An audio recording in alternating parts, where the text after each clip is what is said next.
Hello guys, आप कैसे हैं? 10th क्लास के बायोलॉजी पढ़ाने वाले हैं। जनन चैप्टर है।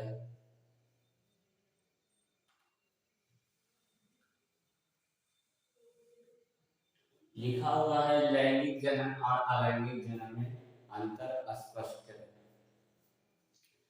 लैंगिक जनन और अलैंगिक जनन में निम्नलिखित अंतर है। बहुत इजी है क्वेश्चन। लैंगिक जनन कहता है कि वैसा जनन जिसमें नर और मादा दोनों हो, दोनों की आवश्यकता पड़ता है, उसे बोलते हैं लैंगिक जनन। लैंगिक जनन दो प्रकार का होता है, एक लिंगीय जनन और एक होता है द्विलिंगीय जनन। एक लिंगीय जनन में होता है कि वैसा जनन जिसमें नर और मादा अलग अलग, जैसे में आएगा मानव, आएगा मनुष्य, आएगा पपीता भी है, एक लिंगीय जनन।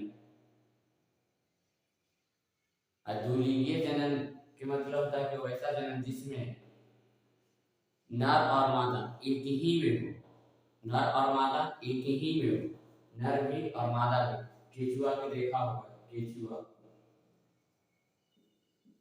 केचुआ के देखा होगा, नर भी और मादा एक के में रहता है और रहता है जो, इस सब कुछ दो लिंगीय जनन है। और अलैंगिक जनन वैसा जनन जिसमें नर और मादा दोनों में से कोई होगा तो एक हो, उसे बोलते हैं अलैंगिक जनन। अलैंगिक जनन में कई विधियां होता है, विखंडन होता है। विखंडन का मतलब विखंडन दो प्रकार का होता है, द्विखंडन और बहुखंडन होता है। विखंडन के बाद आता है अंकुरन, अंकुरन के बाद आता है अपखंडन, अपखंडन के बाद आता है वो पुनर्जागरण कैसे करके तो एक और होता है, चार एक विधियां होता है।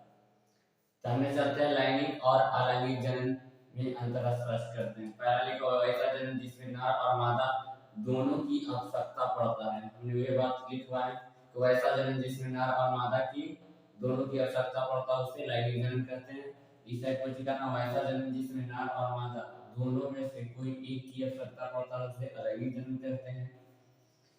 फिर लिखा हुआ है इसमें निषेचन की क्रिया होता है। लैंगिक जनन में निषेचन की क्रिया होगा और इसमें निषेचन की क्रिया नहीं होता है। फिर तीसरा नंबर लिखा है इसमें जीवाणु नहीं पाया जाता। कहने का मतलब कि हमनी में जीवाणु नहीं पाया जाता। हमनी लैंगिक जनन है, इसमें हमनी में जीवाणु नहीं पाया जाएगा। अलैंगिक जनन में पैरामीशियम अमीबा, इसमें पाया जाएगा जीवाणु। फिर लिखा हुआ है चौथा नंबर इसमें जनसंख्या के कारण जनसंख्या में वृद्धि होता है। हमनी में जनसंख्या में वृद्धि होता है और इसमें जनसंख्या उतना में वृद्धि नहीं होता है। यही अंतर था बायोलॉजी का, 10th क्लास के बायोलॉजी में पूछा हुआ क्वेश्चन है। अगर अच्छा लगा होगा तो लाइक और शेयर करें और अंत तक वीडियो देखें। धन्यवाद।